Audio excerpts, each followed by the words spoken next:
adalah gembalaku, takkan kekurangan aku.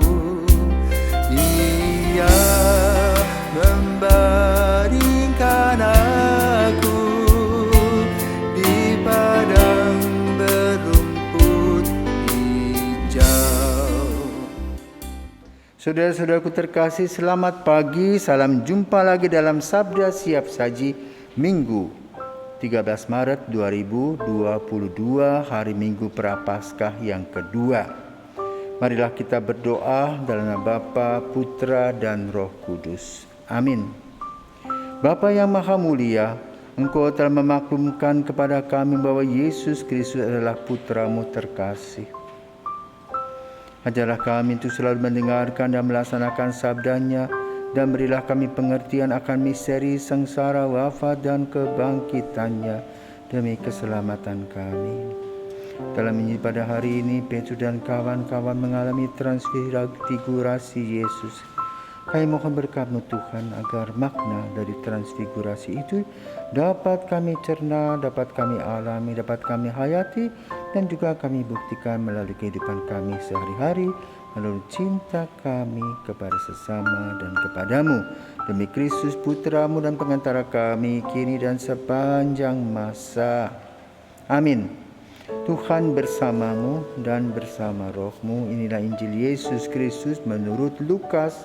Dimuliakanlah Tuhan. Sekali peristiwa, Yesus membawa Petrus, Yohanes, dan Yakobus lalu naik di atas gunung untuk berdoa. Ketika sedang berdoa, wajah Yesus berubah dan pakaiannya menjadi putih berkilau-kilauan. Dan tampak dua orang berbicara dengan dia, yaitu Musa dan Elia. Keduanya menampakkan diri dalam kemuliaan dan berbicara tentang tujuan kepergian Yesus yang akan digenapinya di Yerusalem. Sementara itu Petrus dan teman-temannya telah tertidur. Dan ketika terbangun mereka melihat Yesus dalam kemuliaannya, juga kedua orang yang berdiri dekat Yesus itu. Dan ketika kedua orang itu hendak meninggalkan Yesus, Petrus berkata kepada Yesus, "Guru, betapa bahagianya kami berada di tempat ini. Baiklah, kami dirikan sekarang 3 kemah, satu untuk Engkau, satu untuk Musa, dan satu untuk Elia." Tetapi Petrus tidak tahu apa yang dikatakannya itu. Sementara Petrus berkata demikian, datanglah awan menaungi mereka. Dan ketika masuk ke dalam awan itu, takutlah mereka. Maka terdengarlah suara dari dalam awan itu yang berkata, "Inilah anakku yang kupilih, dengarkanlah dia." Ketika suara itu terdengar, tampaklah Yesus tinggal seorang diri. Murid-murid itu merahasiakan semua itu, dan pada masa itu mereka tidak menceritakan kepada siapapun apa yang telah mereka lihat itu. Demikianlah sabda Tuhan. Terpujilah Kristus. Saudaraku terkasih, dalam Minggu Prapaskah minggu lalu kita mendengar tentang Yesus mengalami pencobaan di padang gurun. Lalu Yesus berpuasa selama 40 hari 40 malam.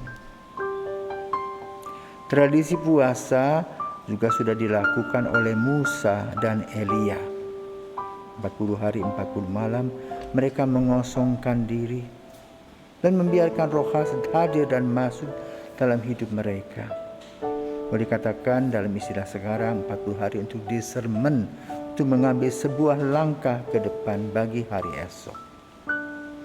Hari ini dalam Injil, dalam Minggu Prapaskah kedua, kita mendengar bagaimana Yesus mengalami transfigurasi, itu menampakkan kemuliaannya. Yang unik adalah 3 tokoh murid, Petrus, Yohanes, dan Yakobus. Mereka itulah yang sering melihat peristiwa-peristiwa penting dalam kehidupan Yesus. Kali ini mereka mengalami transfigurasi Yesus. Nanti menjelang Yesus disalibkan, mereka juga mengalami masa di Taman Getsemani. Maka pada hari ini mari kita bahas transfigurasi. Yesus menampakkan kemuliaannya. Apa sih artinya?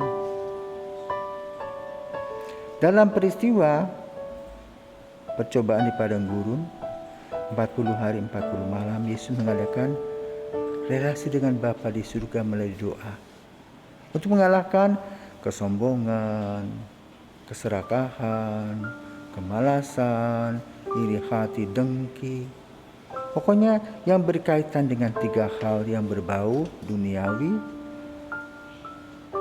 Karena di sana disampaikan Yesus lapar dan diminta untuk mengubah batu jadi roti. Materialisme. Yang kedua, hedonisme, kenikmatan yang berkaitan dengan kekuasaan. Yesus dibawa ke gubungan Arta untuk melihat kemuliaannya. Lalu yang ketiga, Yesus dibawa ke bukit supaya Yesus menjatuhkan diri. Itulah godaannya. Maka godaan itu berkaitan dengan materialisme, hedonisme, egoisme. Nah, kali ini Petrus yang disiapkan untuk jadi pemimpin melihat bagaimana Yesus yang sebenarnya. Lagi-lagi muncul tokoh Elia dan Musa, yang tokoh menjadi kebanggaan umat Israel. Elia yang dapat mengalahkan dewa Baal, dan Musa bisa membawa mereka dari Mesir melewati perbudakan, dan mereka hidup baru.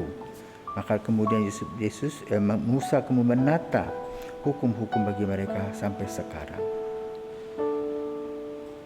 Bahagia mereka mempunyai pemimpin-pemimpin yang hebat. Namun lebih bahagia lagi ketika mereka melihat kekuasaan, kemuliaan Yesus yang amat sangat luar biasa.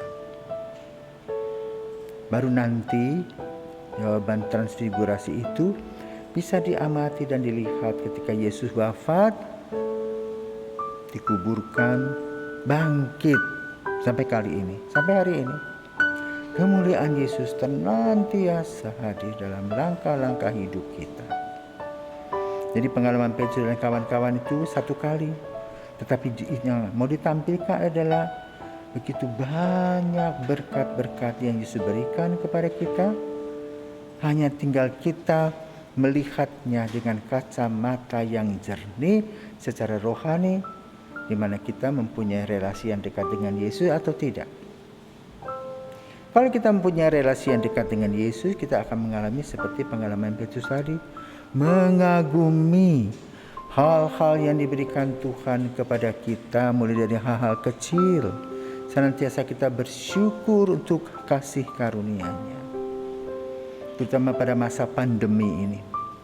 Ada 2 kelompok dalam masa pandemi 2 tahun. Ada yang bersyukur kepada Tuhan. Kenapa? Mereka boleh berbenah diri.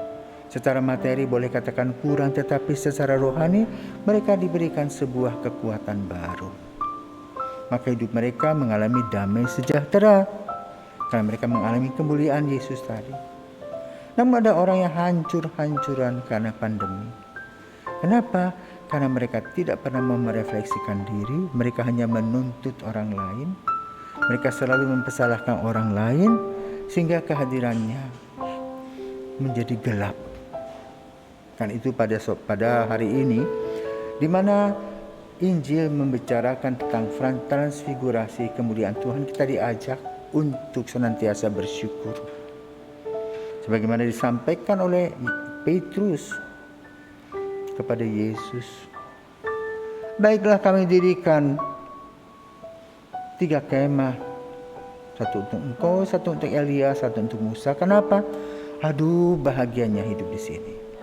Jadi saudara terkasih, kebahagiaan itu bukan karena harta dunia ini, tetapi kebahagiaan ini karena kita mau mengosongkan diri dan membiarkan Roh Kudus mengisi hidup kita, sehingga kita mempunyai pandangan positif selalu punya semangat yang hebat dalam menghayati cinta kasih. Yang artinya ada bahwa kita pun mempunyai kepekaan untuk membantu orang lain dalam berbagai macam, entah secara jasmani maupun secara rohani. Bahagia membantu orang lain, bahagia mendampingi orang lain, sebagaimana Yesus bahagia mendampingi para murid yang disiapkan untuk menjadi para pemimpin. Semoga melalui pengalaman transfigurasi Yesus yang dialami oleh Petrus dan kawan-kawan juga kita dapat alami dalam kehidupan nyata sehari-hari, sehingga kita penuh dengan kebahagiaan. Jangan takut, Yesus senantiasa menyertai kita. Tuhan memberkati.